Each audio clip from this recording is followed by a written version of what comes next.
a organização e o nosso palestrante. Eu tive uma aula para dar antes e saí a correr da aula, no outro edifício lá, no EU, o mais antigo e o mais distante. Bom, eu vou dar a palavra ao Cassiel Henrique Moreira para nos falar sobre a sua investigação em curso para o seu doutoramento. E o título, em concreto, o título da sua intervenção é Diversidade Cultural, um olhar para as pessoas e os movimentos sociais LGBTQIAPN+, eu confesso que ando a dizer movimentos sociais arco-íris. Pronto, fica lá tudo.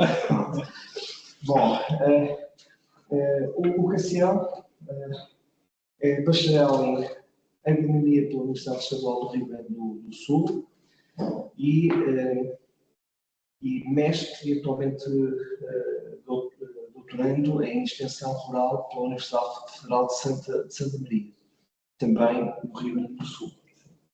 E integra o grupo de pesquisa em agroecologia, educação no campo e inovações sociais da UFSM, e ao longo da sua trajetória académica tem-se dedicado ao estudo das dinâmicas do espaço rural, participando de iniciativas como o Núcleo de Agroecologia Pampa Sem Fronteiras, o Núcleo de Estudos Afro-Brasileiros e Indígenas e o Grupo de Estudos e Pesquisa em Cultura, Género e Saúde, este também da UFSM, o primeiro da Estadual do Rio Grande do Sul e o outro da Unipampa, e atualmente ele está concentrado nas pesquisas relacionadas com questões de género e sexualidade no meio rural e está aqui em Portugal, numa estadia, aqui no Instituto de Ciências Sociais, a trabalhar com o meu acolhimento, digamos assim, porque eu de facto não sou um especialista do meio rural, tu sabes, a trabalhar sobre justamente género e sexualidade no meio rural em Portugal. A palavra é tua e sente à vontade para expor os teus argumentos. Obrigado. Obrigado, Fernando. Bom dia a todos. Boa tarde também.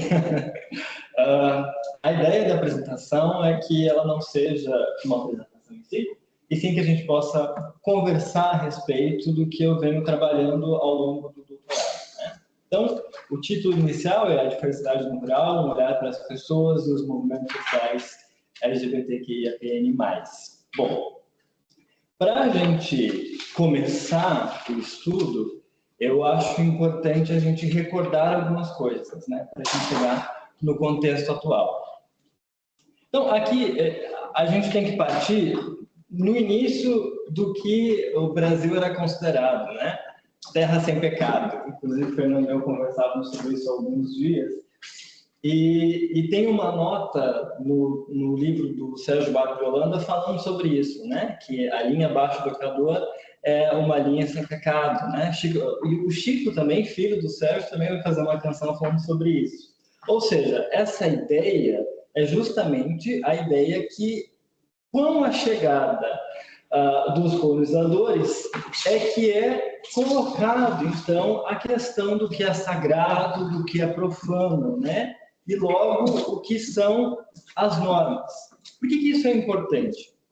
Vejam, a gente está falando de um território que já era povoado, que já era organizado, que haviam sociedades que eram os povos originários. E para essa população, não havia essa distinção, né? Eles se organizavam de formas diferentes, ou seja, a introdução das normas e das regras vem justamente com a colonização, justamente do que é certo e errado.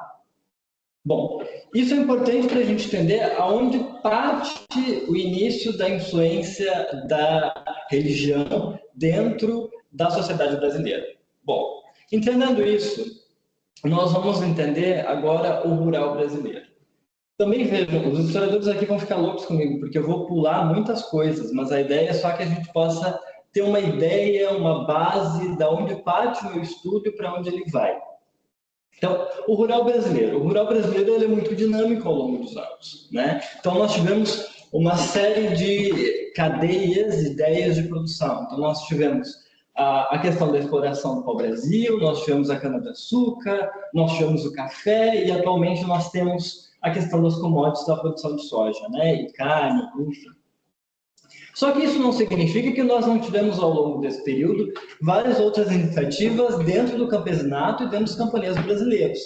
E por isso que é interessante a gente entender que dentro da história do país, da sua formação, nós temos a herança escravocrata, né? Então, por isso que eu trago aqui a Lei de Terras, porque isso é muito importante para a gente entender o contexto brasileiro no sentido de quem detém a terra. O Brasil é um dos últimos a abolir a escravidão, e justamente por uma pressão internacional. Não era uma iniciativa interna, né? Era uma iniciativa internacional.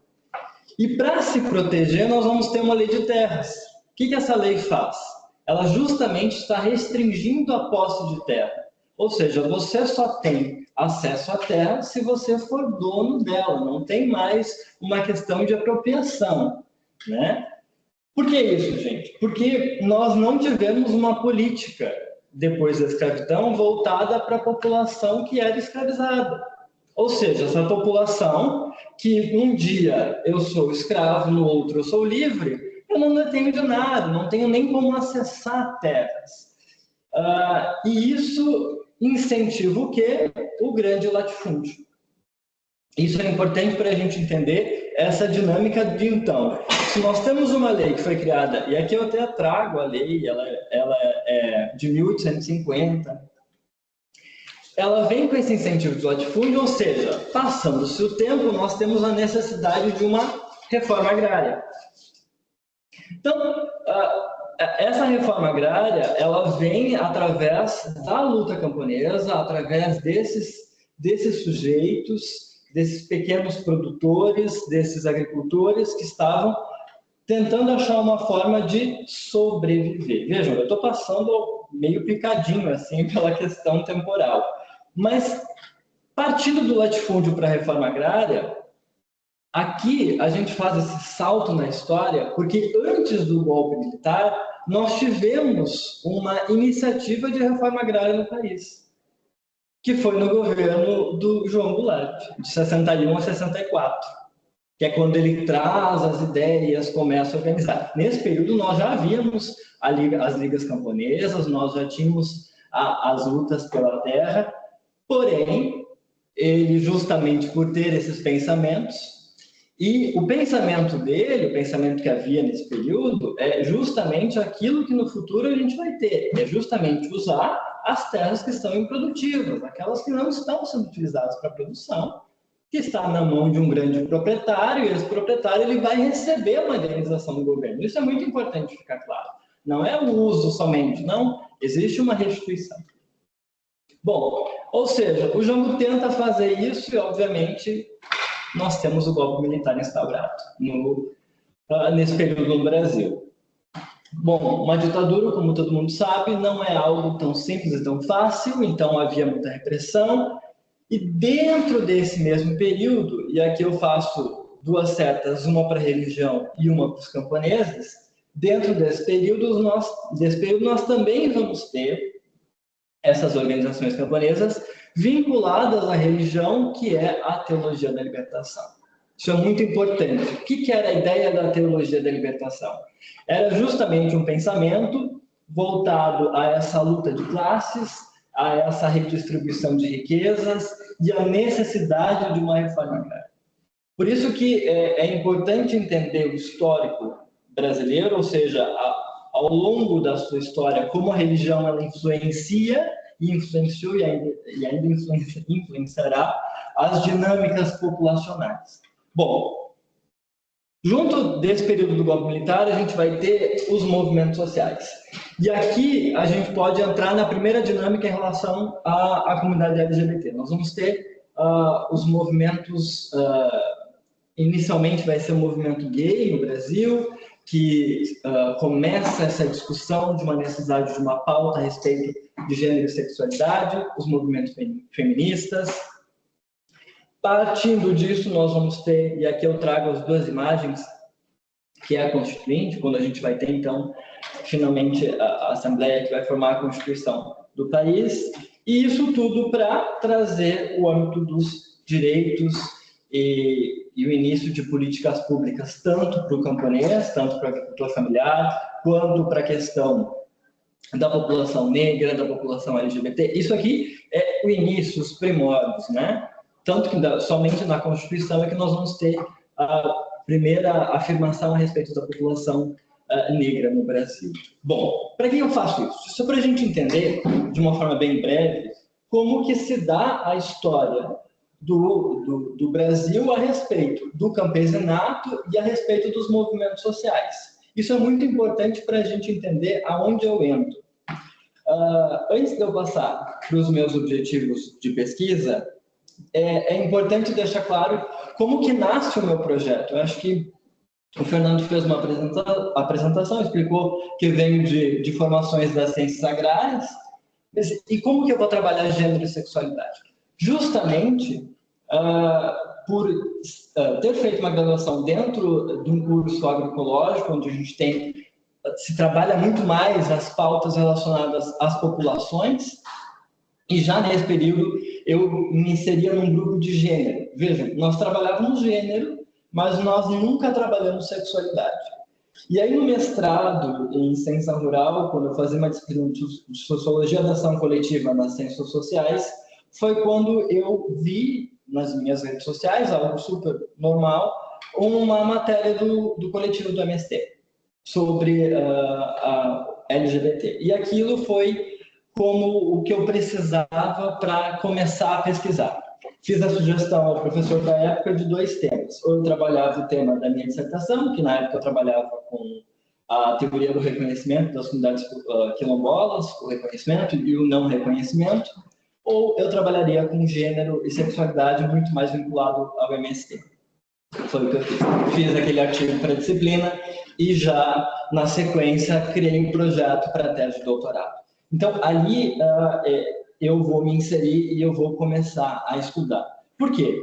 Porque dentro das ciências agrárias existia já essa inquietação de por que nós não trabalhamos com gênero e sexualidade. Por que nós estamos formando profissionais que irão trabalhar no campo que não detêm dessa informação ou desse conhecimento. E isso a gente sabe por quê. Historicamente, o rural ele é um rural binário. Enquanto, e nós vamos ver ao longo da apresentação na sequência, enquanto o urbano avança nas pautas vinculadas a gênero e sexualidade, o rural não avança.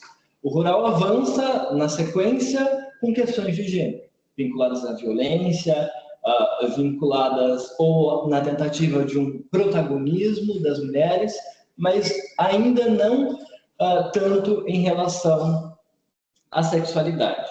E isso tem um motivo, isso a gente vai ver ao longo da pesquisa. Mas então, aqui eu entro, né? Eu entro nesse momento na busca de entender o porquê nós não falamos desses sujeitos e a necessidade de falar sobre esses sujeitos. Então, o objetivo da minha pesquisa, e aqui eu trago os objetivos que eram, né? Ao longo ainda talvez possam mudar algumas coisas, mas a ideia principal era compreender a temática no espaço rural, no estado do Rio Grande do Sul, e o impacto que isso traria na vida das pessoas. E os específicos eram entender as trajetórias dessas pessoas no ambiente rural, analisar os efeitos dos movimentos sociais, e identificar a participação e iniciativa das instituições no campo em relação à temática. Aqui, eu deixo muito em aberto a relação dos movimentos sociais e das instituições, porque a ideia principal nunca foi somente trabalhar com o coletivo do MST, mas sim tentar ver se existiriam outras iniciativas além do MST. Na época, não. Hoje já começam a surgir novas. Enfim, então, a metodologia da pesquisa, ela parte de uma pesquisa qualitativa. Aqui é só para a gente para entender mais ou menos como que ela está sendo organizada, né? Isso é mais uma questão acadêmica. Então, parte de uma pesquisa biográfica com referência ao teórico, plano de pesquisa e categoria de análise. O Fernando muito bem sabe, eu já falei para ele quais eram as ideias que eu tinha, né? Então, A ideia da pesquisa justamente é identificarmos o sujeito camponês, identificarmos o sujeito LGBT, ou seja, são duas categorias, e, ou seja, o sujeito camponês como potencializador dessa identidade LGBT. Isso, no caso brasileiro, a gente consegue evidenciar quando ele está vinculado a um movimento como o MST. E no caso do sujeito LGBT, se ele não estiver vinculado a um movimento do campo, como também ele tem o seu protagonismo. Partindo disso, depois nós vamos para uma pesquisa de campo, que é vinculado aos coletivos LGBT, às instituições do campo. E aqui, instituições do campo, no caso brasileiro, principalmente no Rio Grande do Sul, a gente está falando sobre Emater, a gente está falando sobre MST, a gente está falando sobre associações de pequenos agricultores, sindicatos, não somente, né, ou seja, outras coisas. E se esses espaços trabalham com a temática LGBT, se existe isso, e depois, obviamente, dentro dos coletivos LGBT, trabalhar com as trajetórias de vida, e ainda era uma ideia, quem sabe ainda consiga, eu tenho um tempo no Brasil, que é, no final, produzir um documentário. O documentário justamente é a parte fora acadêmica, né? Ou seja, a acadêmica vai ser construir a tese, o documentário é como tornar os nossos assuntos, as nossas pautas dentro da academia mais acessíveis à sociedade. E a pesquisa documental, obviamente, é atrelada ao coletivo LGBT, tudo que já foi produzido, e as instituições do campo muito mais vinculadas às assembleias, às cartilhas, os informativos, se isso está ou não está presente, se isso é pauta ou não é pauta.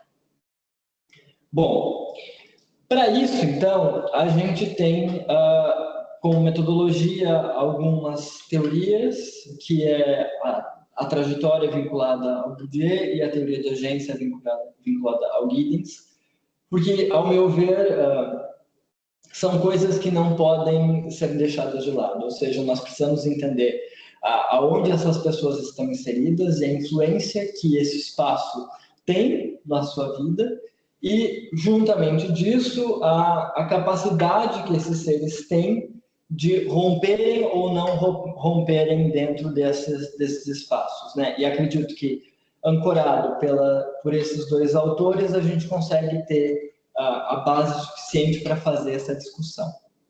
Mas não podemos deixar de lado a questão de como que a gente faz a pesquisa, né? E por isso que eu trago o Vieira de Castro, porque a necessidade completa dessa imersão, pois a perspectiva que essas pessoas têm de suas vidas, seus conceitos e ideias, são fruto das suas relações corpo e natureza.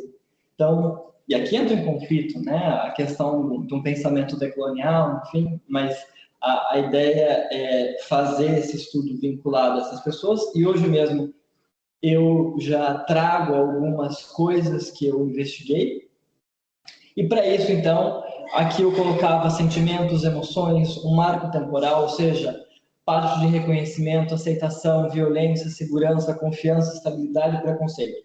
A ideia é, quando a gente trabalha com trajetórias de vida, eu não escolho histórias de vida justamente porque eu venho dentro de um estudo das ciências agrárias, então a necessidade de trajetórias de vida é muito mais importante para delimitar esse marco temporal. Então, para as pessoas do coletivo LGBT, a gente tem feito análise do processo de reconhecimento e autorreconhecimento, a inserção dentro do coletivo e os impactos que tem o coletivo e o que representa os espaços, no caso deles, o instituto que estão inseridos na sua vida. Então, isso de forma bem simples, bem rápida, só para a gente entender como que se dá a pesquisa. E aí a gente entra para o ponto principal, gênero e rural. A ideia dessa fala não é trazer conceitos, mas sim só para a gente poder entender como que vai a minha pesquisa. Então, o rural brasileiro, como eu tentei fazer essa explicação, ele é muito mais do que somente um espaço de produção. É um espaço de vida das pessoas, de reprodução social, e por isso a importância de se estudar gênero e sexualidade também nesses espaços. Por quê? Como eu falava, o espaço rural, ele ainda é dividido dentro dessas categorias de homem e mulher. Ou seja, até os anos 90, nós tínhamos muitas lutas, né? Muitas vinculadas a, exemplo, as mulheres não tinham direitos a acessar determinados espaços na Terra, não eram consideradas dentro desse ambiente produtivo, e isso vai se avançando, né? Mas existe dentro disso ainda aquilo que é essa herança da tradição, que é os papéis de homens e mulheres, o trabalho produtivo e o trabalho improdutivo. E isso continua até na atualidade. Ou seja, e essas são as maiores discussões que a gente tem dentro do espaço rural, que é trazer essa posição das mulheres frente à questão produtiva. São mulheres que participam da produção. Participam não, elas às vezes até são carro-chefe dentro da produção, mas que não são vistas dessa forma. Então, se a gente tem um espaço nessa forma, imagina para a gente romper uma barreira de uma pessoa que se identifica como gay, como lésbica, como trans, então isso se torna ainda muito mais complexo. E isso é algo que a gente observa, né? E tenta, então, através desse estudo, mostrar que há uma necessidade de se olhar para o rural de uma outra forma. Por quê? Porque esse ambiente, ele, além de tudo isso, ele possui as suas normas que são invisíveis, mas mantidas, muitas vezes vinculadas à religião, ou seja, você deve se manter de uma determinada forma, você deve ter determinados costumes. E no caso das mulheres, elas, por muito tempo, foram mantidas no sistema de que você precisa saber cuidar da casa. Então, esse era o papel dentro do sistema. Enquanto os meninos iam para a lavoura, para a produção, as mulheres ficavam em casa aprendendo a cuidar da casa e, obviamente, depois que fizesse tudo isso, iam também ajudar nos sistemas produtivos. O que isso resultou? Resultou em que nós vamos ter um grande número de mulheres que saem do campo. E aí nós vamos ter vários estudos falando dos solteirões do rural, vinculados a várias teorias. E uma delas vai estar, obviamente, disso, né? Nos relatos de vários trabalhos, vão estar o caso de que não temos mais mulheres no campo, as mulheres têm saído, obviamente porque essas mulheres muitas vezes são incentivadas pelas próprias mães a não ficarem nesse espaço, justamente para terem uma outra vida. Porém, isso faz o quê? E isso a gente traz para o meu estudo. A gente faz com que uma série de sujeitos que têm potenciais para permanecer no campo, desejam ficar nesse espaço, saem pela insegurança desse espaço. Ou seja, se é um espaço que não me acolhe, eu prefiro muito mais me sujeitar a subempregos do espaço urbano do que ficar aqui. Bom, então, só para que vocês entendam, aqui é um pouquinho do movimento LGBT no Brasil. Aqui são alguns marcos históricos e algo que é importante de evidenciar. O movimento LGBT no Brasil ele pode ser dividido em 3 fases. Mas o que é importante ver é que ele é um grupo que nunca para. Ou seja, desde 78 até 2020, ou seja, continua até agora, ele nunca sumiu, ele sempre esteve ali, em menor ou em grande número, mas ele continuava a lutar. E aqui a gente vai ter, então, o Grupo Somos, movimentos nacionais de travestis e transexuais. Em 92, a primeira transexual eleita, inclusive ela está ali numa foto. A primeira parada do orgulho, o Dia da Nacional Visibilidade Trans. Enfim, e outras medidas em que foram avançando, ou seja, a questão de poder doar sangue, que foi uma das últimas conquistas do movimento. E aí a gente tem um dado de 2022, onde traz um número, foi uma pesquisa do IBGE, para entender como que as pessoas se identificavam. Nós vamos ter aqui, então, em que 94,8% da população se identificava como heterossexual, 1,2% homossexual, 0,7% bissexual, 1,1% não sabia responder a questão e 2,3% se recusaram a responder. Isso é um dado interessante, é a primeira vez que a gente tem essa informação a respeito do Brasil. Mas a gente não sabe ainda como que é isso no espaço rural, que obviamente todas as pesquisas elas têm muito mais dificuldade para mensurar, a não ser questões produtivas, essas questões no espaço rural. Ou seja, 3,6 milhões de pessoas na época, nós não sabemos ainda como elas se identificaram. Mas isso é muito interessante, isso mostra que uma boa parte da população já se sente segura ao ponto, segura entre aspas, entre muitas aspas, ao ponto de poder se declarar homossexual, bissexual, ou enfim, ou qualquer outra categoria. Claro, a gente está falando isso em 22, nós tivemos aumentos de violência, isso a gente não pode esquecer. O Brasil é um país extremamente violento na questão LGBT. Durante o governo do antigo presidente, Bolsonaro, isso se agravou, nós tivemos alguns retrocessos, principalmente até mesmo nas políticas para as populações tradicionais, como no caso das populações quilombolas, nós não tivemos mais certificação, muito menos identificação de novos espaços. Enfim, isso também acarretou, e aí vai ter os estudos da Agência de Estudos Trans, vai trazer o quanto isso aumenta, né? Mas, entretanto, na atualidade, nós conseguimos retomar algumas pautas e alguns avanços. Bom, tudo isso aqui é só para que vocês entendam de onde parte o meu estudo e vamos entrar agora nos primeiros caminhos, que é o MST. Bom, por que o MST é importante para a pesquisa? Porque no caso brasileiro, o único coletivo organizado LGBT é o MST, é o que vai estar vinculado ao MST. E aí eu trago uma passagem aqui que é justamente da história do MST, aonde que ele inaugura e qual é o objetivo principal deste grupo. E que isso é muito importante deixar claro. Lutar pela terra, lutar pela reforma agrária e lutar por mudanças sociais no país. Esses ainda são os objetivos do MST. E vai ter um documentário que, inclusive, está rodando agora, mas ele já é um pouquinho antigo, acho que ele é de 2023, que é o Chão, que é sobre o MST.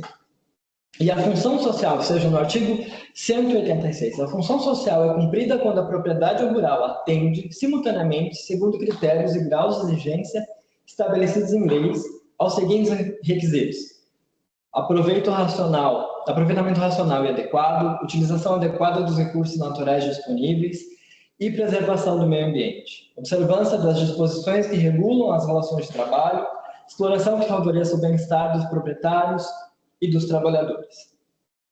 A bandeira do MST, a pauta do MST, sempre foi em questão das terras improdutivas. Isso é claro.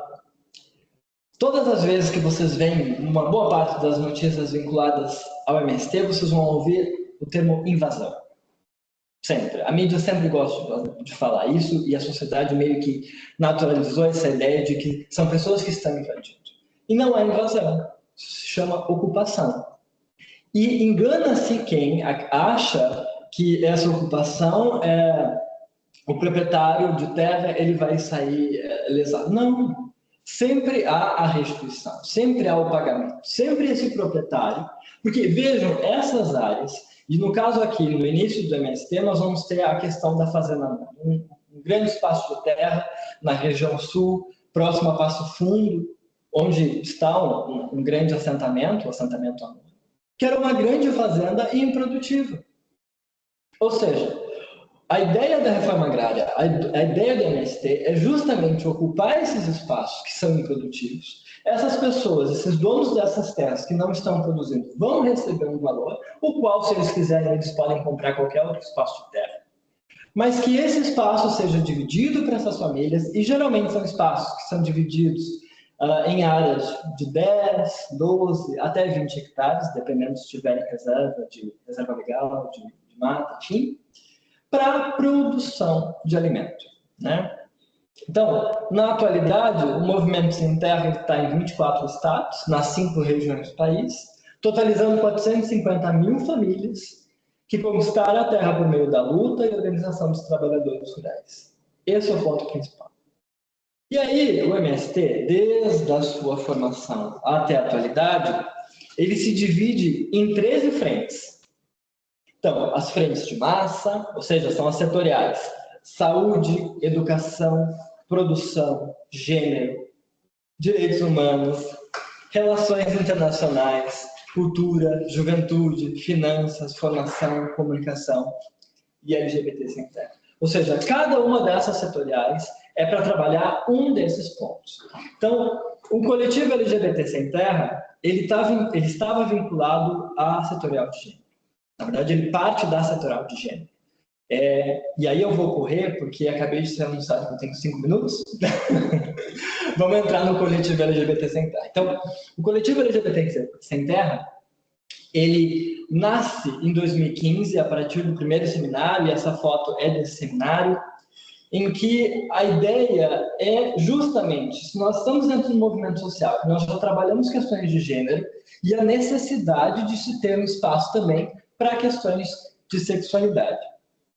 E aí é o início do coletivo, da sua organização, através desse seminário sobre diversidade sexual, que vai surgir depois as primeiras cartilhas, as primeiras formações.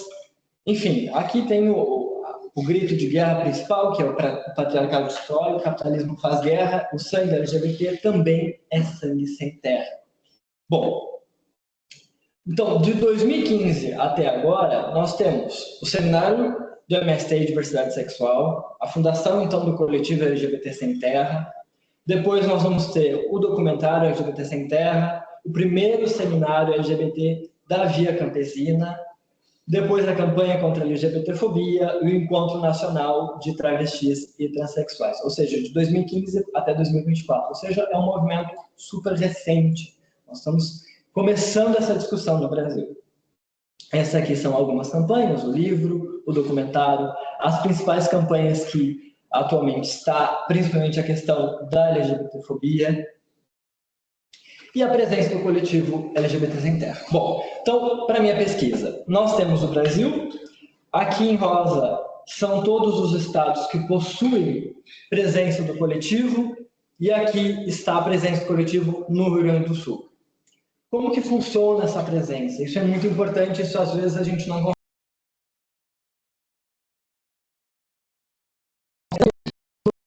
tem uma sede, uma instituição fixa, não. O coletivo ele é formado por pessoas. No caso do Rio Grande do Sul, e como caso de outros, nós vamos ter um dirigente principal, que é o que representa o coletivo dentro do MST da região sul, do Rio Grande do Sul, e dentro desses municípios, por enquanto são muito poucos, são onde estão os sujeitos vinculados ao coletivo. No caso do Rio Grande do Sul, segundo as minhas pesquisas, vejam, é um movimento muito novo. Nós temos em torno de 30 a 40 pessoas vinculadas a esse coletivo. Ou seja, como que funciona, então, a dinâmica? Devido à pandemia, a melhor forma agora é através de grupos de WhatsApp, onde eles vão passando as informações, vão fazendo encontros e vão montando as cartilhas, e essas cartilhas vão sendo encaminhadas para os dirigentes de cada assentamento e o dirigente vai divulgar essa informação para os demais. Ou seja, para você estar vinculado, existe, então, sabe-se que tem a presença, você procura, ou, obviamente, o que todo mundo comenta a respeito deles é o olhar. Olha-se, sabe-se que existe aquele sujeito, converse, convida e apresenta o coletivo. É assim que o coletivo LGBT Sem Terra no Rio Grande do Sul vem se organizando para conseguir trazer mais pessoas para esse espaço. Eles se concentram em grande parte na região metropolitana, ou seja, o meu estudo ele está sendo feito lá. Então, onde estão as dirigentes, os antigos integrantes do coletivo.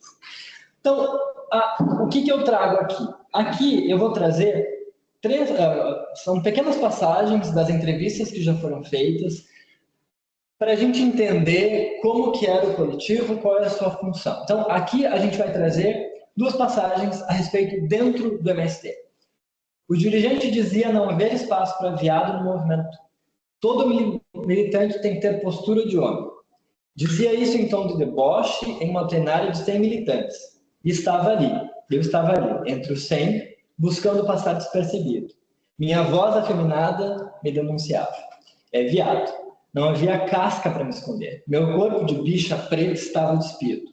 E eu não aguentava mais. Por que eu tinha que sair do movimento? Por que eu tinha que sair do assentamento? Por que eu tinha que sair do acampamento? Veja, isso é a fala de um dos meus entrevistados, ou seja, aqui eu estou trazendo em primeira mão algumas coisas que a gente fez ao longo desses últimos anos. Isso parte da trajetória anterior ao coletivo, ou seja, como esses sujeitos estavam inseridos no MST e como que eles se sentiam nesse espaço.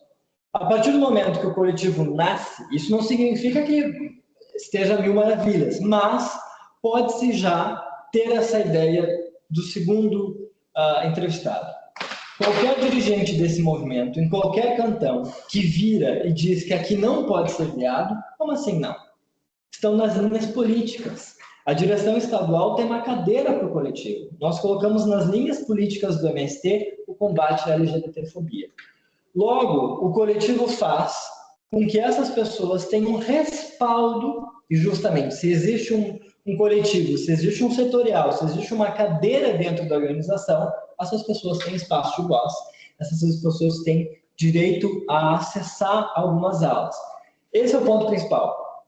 Não significa que quando surgiu o coletivo, essas pessoas tinham direito a acessar. Isso é algo que agora se caminha para esse lugar, em que as pessoas possam assumir cargos dentro do MST, estando como sujeitos, se identificando como sujeitos LGBTs. Esse é um dos avanços que a gente tem. Claro, gente, aqui eu estou falando uma coisa bem básica, só para a gente poder entender. Depois, a gente vai falar sobre justamente esse processo de entendimento desses sujeitos, como que eles se entendiam, em que momento eles se identificam como LGBT, quando que isso começa. E aí, nas minhas entrevistas, nós vamos ter sujeitos que são extremamente novos, que nascem já nesse período que o coletivo possui sua organização, e sujeitos que estão antes desse período. Então, depois que eu me entendi gay, eu não me importava mais com nada que viesse de fora, mas o que vinha de dentro de casa me afetava.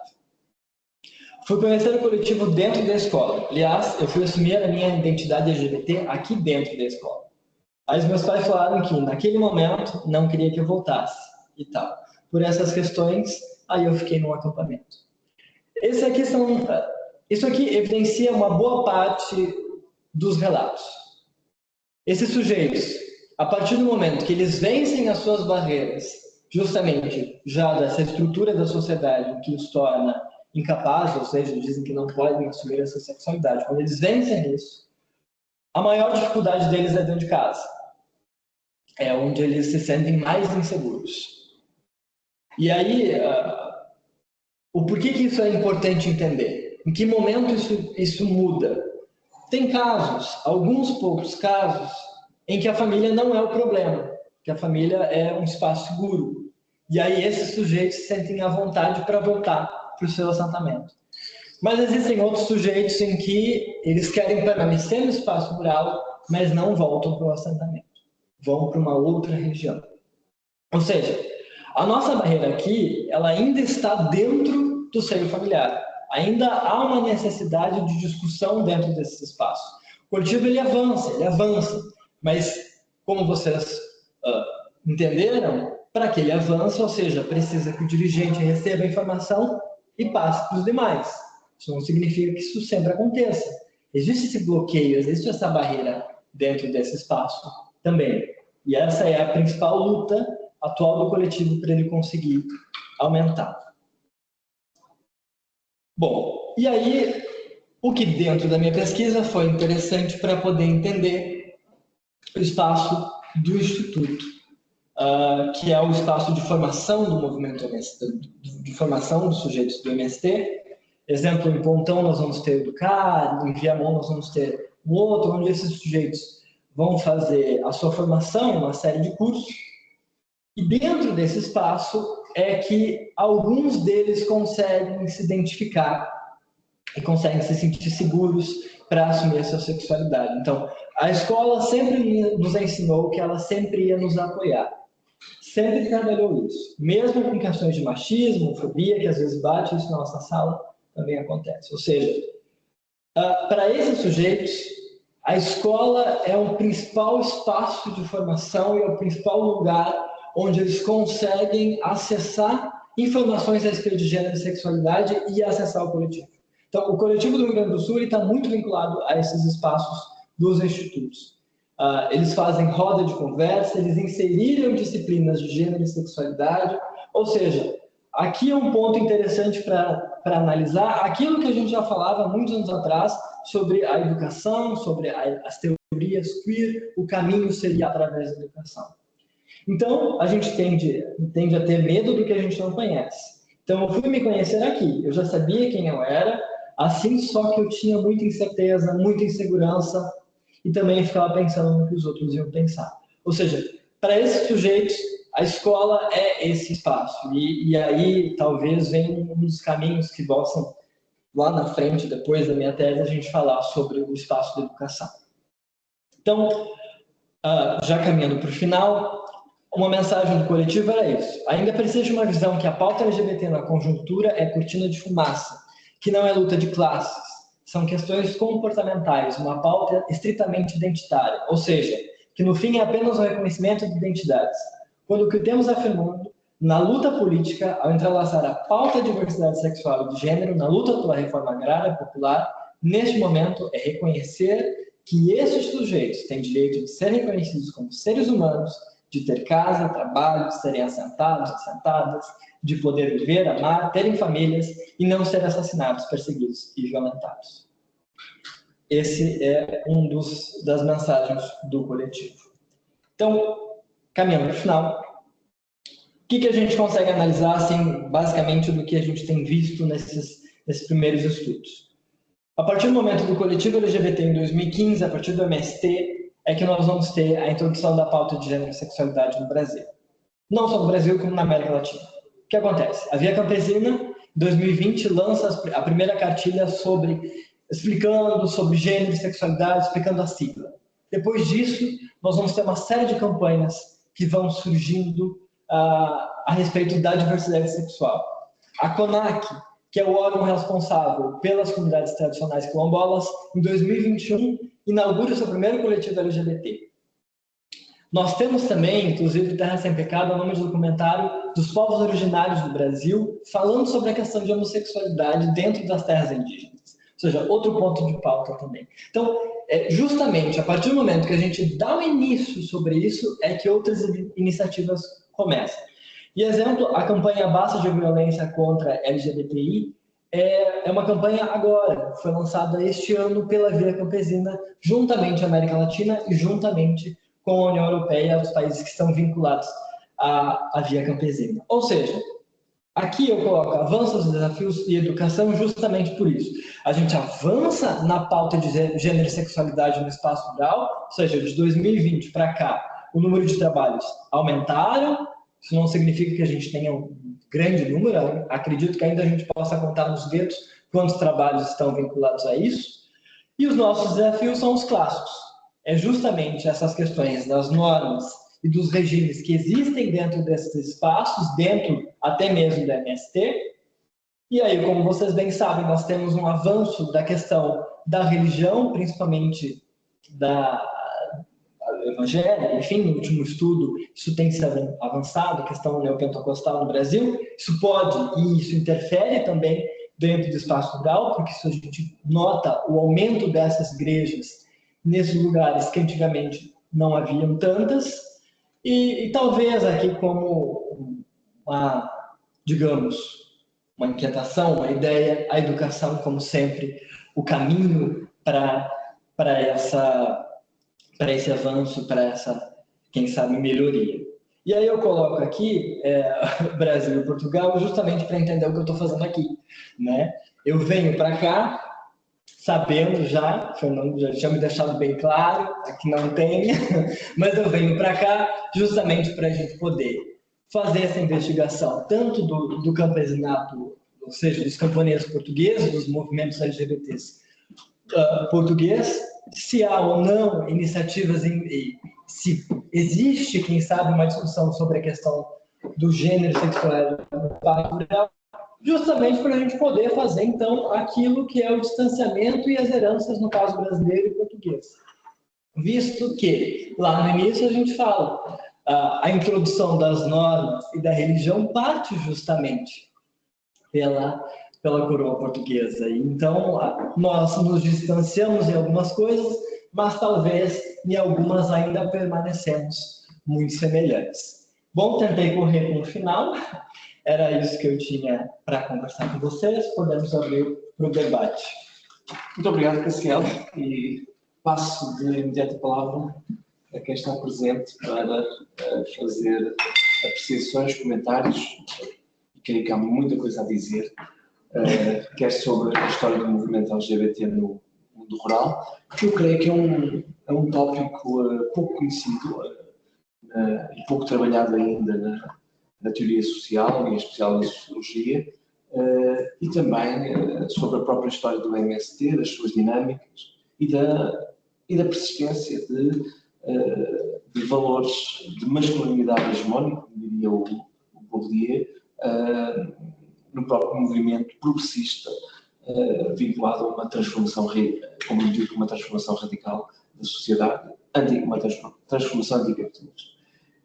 E, claro, também estas duas digressões aqui em Portugal, procurando perceber as razões das diferenças que são notórias entre a realidade brasileira e a realidade portuguesa, no que tem a ver, em especial, com uma certa vitalidade, eu creio que eu posso dizer desta forma, do movimento LGBT, do movimento arco-íris, para não ficar a repetir palavras, letras e símbolos de forma muito demorada, no Brasil, e uma manifesta ausência dessa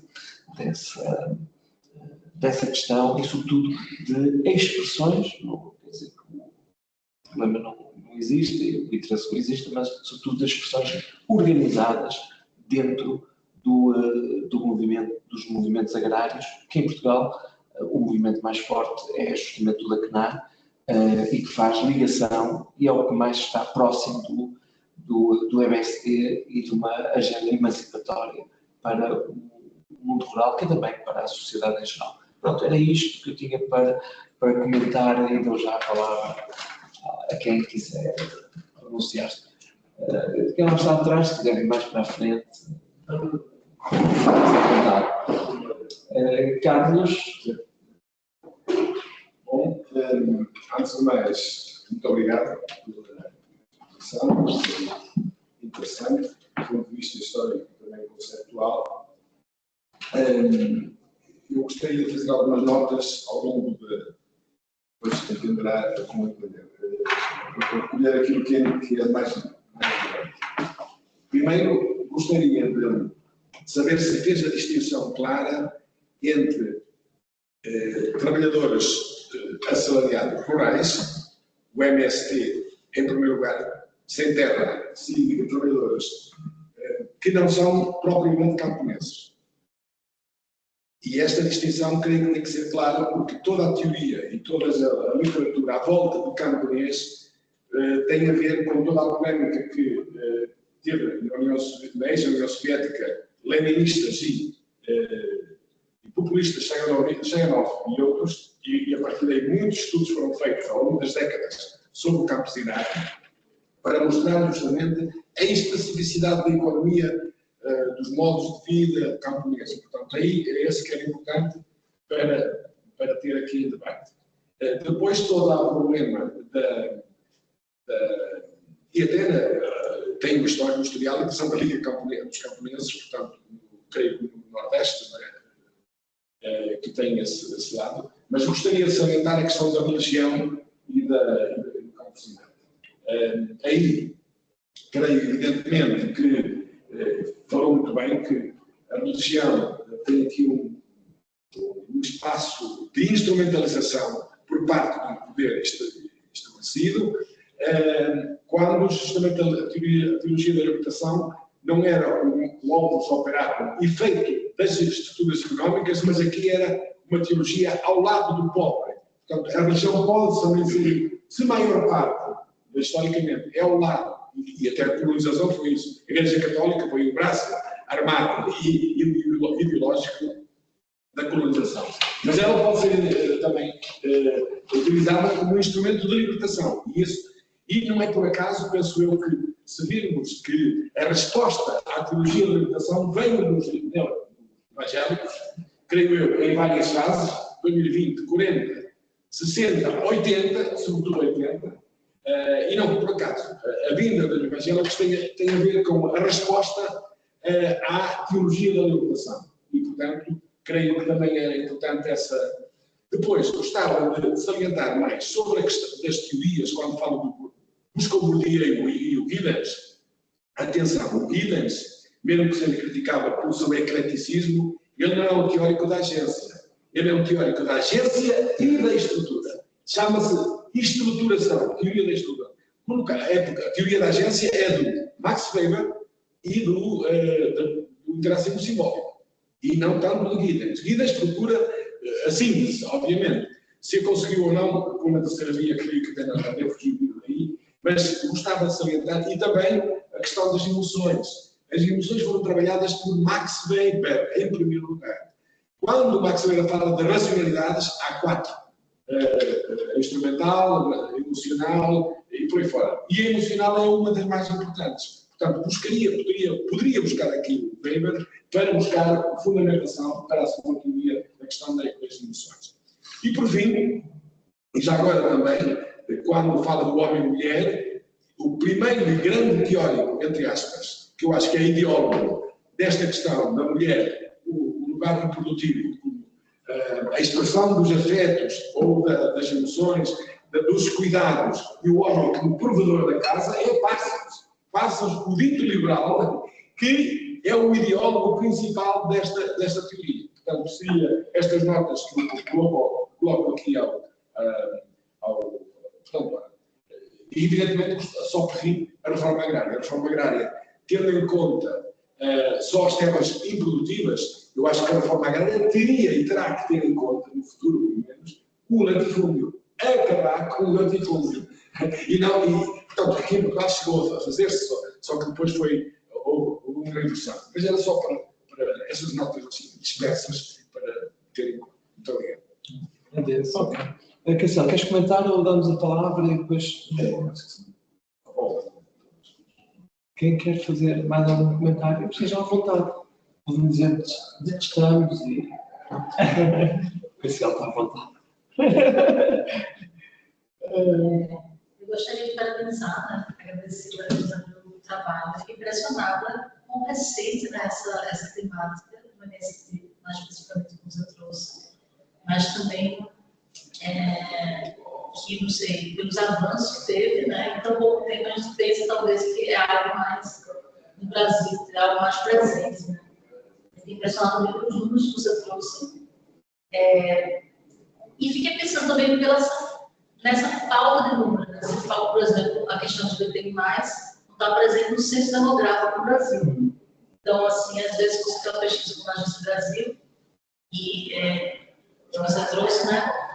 A gente sabe o quanto é importante esses dados quantitativos para se produzir, para se construir políticas públicas, né? E se apresentar essa demanda nacionalmente. Então, a falta desses dados traz essa invisibilidade das faltas. E a gente fica, como você falou, se separando quando são os LGBTs no meio rural, por exemplo. Temos dados recentes que também, desde 2018 até hoje, que a gente consegue acompanhar, por exemplo, LGBT+, em situação de privação da liberdade, situação carcerária. Então, aqui no Brasil, os últimos dados que não são tão recentes, 2020, e a inconsistência desses dados também, ou seja, enfim, a gente não tem uma... Mas o paralelo que a gente tem, o tratamento de pessoas LGBT+ em situação carcerária é o mesmo que a população total, muito próximo da população total carcerária em Portugal. Ou seja, é um número muito grande. Então, às vezes, os dados que a gente tem, que a gente sabe que tem uma subnotificação, que não é muito fidedigna em relação à violência, em relação ao quantitativo, né? Mesmo assim, são dimensões, apresentam dimensões muito grandes, né, em termos de quantitativo de população. Então, eu fico pensando nessa necessidade para as políticas públicas e também campanhas, né? Porque campanhas a nível nacional, por exemplo, não somente a nível do MST. Então, minha dúvida, eu estou pensando sobre quando você traz que uma das situações dos meios mais violentos, né, mais nocivos, digamos, muitas vezes é o espaço intrafamiliar. Muitas vezes a situação de violência doméstica, violência contra crianças e adolescentes. E eu também, na atuação de ciência social, sobretudo de assistência social, acompanho isso. Né? Esses casos, muitas vezes, que tem da violência na situação doméstica. Aí, minha dúvida, se os seus interlocutores, né, trouxeram essa informação de como é que há esse acolhimento, esse acompanhamento de pessoas LGBTI+, vítimas de violência no campo. Então, há espaços do CRAS, CRES, por exemplo, há iniciativas na área da saúde ou da assistência social, no SUS, né, no meio rural. Como é que há esse acompanhamento, se há? Pois é, fiquei pensando a respeito disso. Deixa eu só... terminaste? Ainda sobre isso, uma questão que você trouxe, que é alguns dados no Rio Grande do Sul, de militantes LGBTI+, estavam mais concentrados na região metropolitana. Então, eu fui pensando se seriam focos rurais na região metropolitana ou se esses indivíduos LGBTI+, no movimento do MST, eles já se deslocaram do meio, digamos, né, do foco rural e foram mais para essa área urbana. Então, a dúvida talvez se relacione foi apresentado nesses momentos, mas... Muito obrigado. Não? Especial. Não? Especial. Bom, para responder, então, eu acho que assim, eu estava revisitando minha memória, né, a respeito do que a gente tem. Ninguém, em algum momento, relatou algum suporte. Justamente porque, pensando nas outras questões, dificilmente haviam suportes, né? No caso, eu acho que para as questões LGBT se torna ainda mais difícil. Por exemplo, dos meus entrevistados, uma boa parte passou por uma série de situações de violência, inclusive tentativas até mesmo na própria vida, mas em nenhum momento relatou um apoio vinculado a algum órgão de saúde. Alguns, inclusive, relataram vinculado à igreja, que era o caminho. O primeiro caminho era a igreja. Depois que a igreja não havia espaço para aquilo, era outro caminho. Enfim. Mas, quando se trata de questões de violência de gênero, você tem razão. Violência de gênero em relação às mulheres, sim, aí se tem mais acesso a órgãos vinculados ao governo, né? Eu lembro que principalmente ações do CRAS, a ciência social tem, né? Mas também parte de uma necessidade da pessoa ir atrás, né? Enfim, assim, o rural ele ainda é muito complicado nesse aspecto, principalmente no Brasil, para você acessar algumas coisas, né?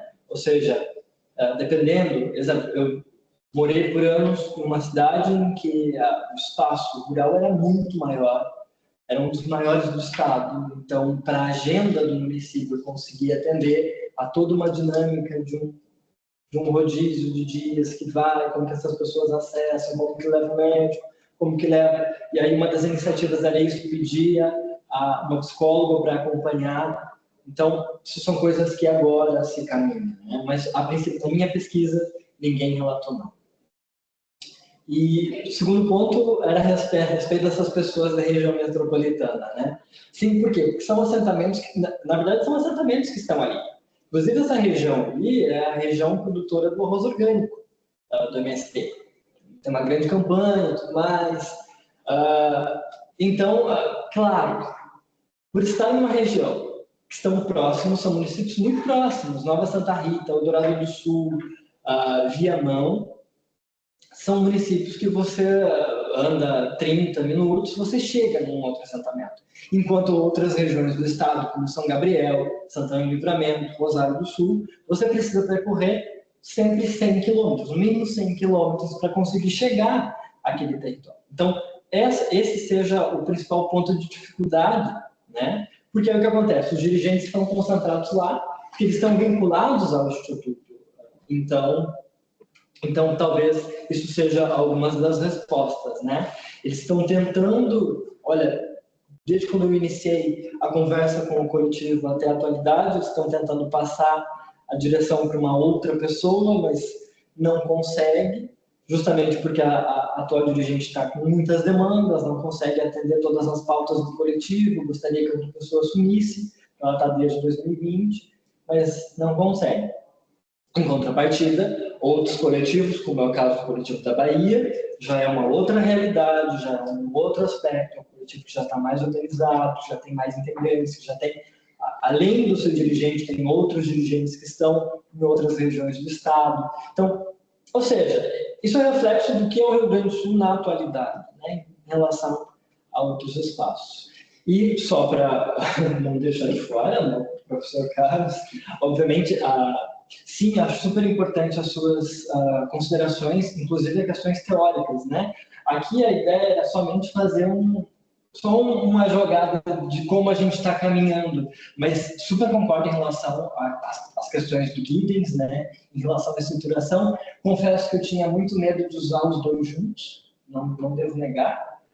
Usar o Giddens, isso é uma questão minha, justamente porque não sabia se poderia, se não poderia, mas sabia que Giddens tem totalmente um estudo a respeito da estruturação e sobre outros aspectos que talvez possam causar um podia e às vezes possam entrar.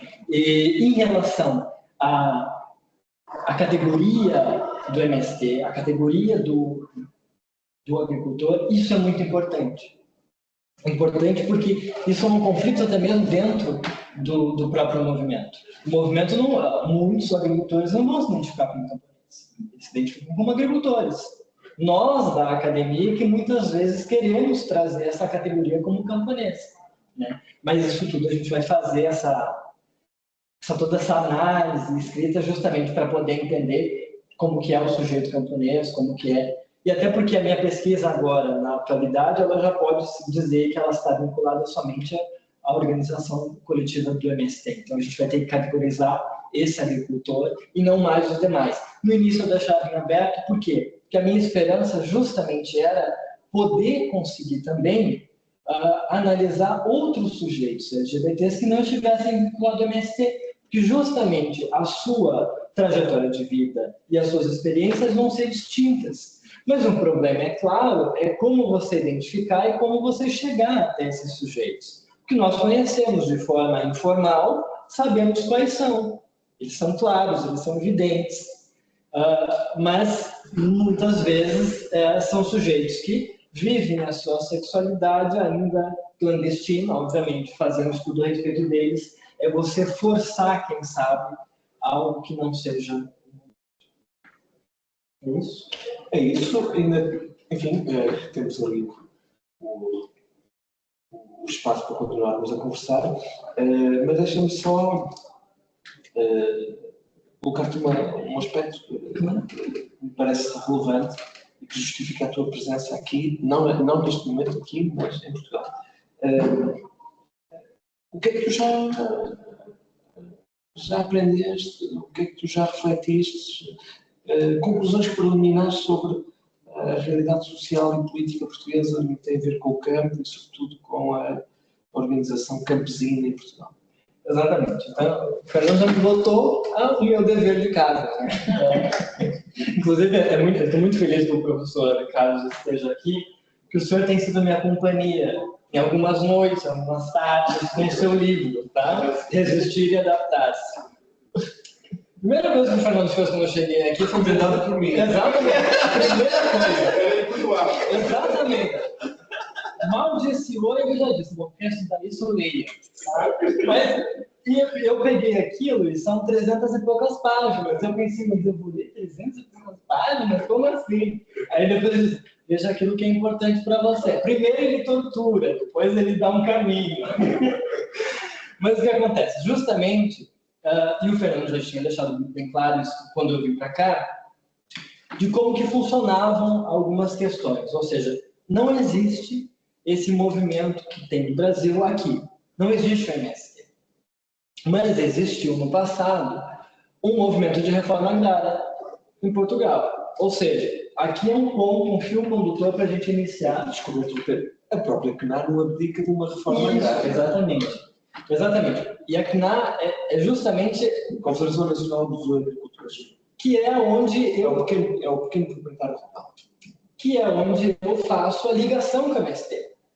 E não faço somente eu, como a própria CNAR tem relações com a MST e tem relações com a Via Campesina. Esse é o ponto principal. Então, aqui a gente consegue ancorar aquilo que a gente faz no Brasil, ou seja, identificar esse agricultor e categorizar ele. E aí, o que a gente vai fazer? O que eu quero fazer? É justamente, e eu já tenho procurado, já tenho olhado todos os informativos, todas as informações que a CNAR publica, para ver se em algum momento a CNAR falou sobre gênero e que sabe sobre sexualidade. Não. Não é ponto de pauta. Mas isso é resultado. Isso é resultado de pesquisa. Ou seja, tá, mas por que não?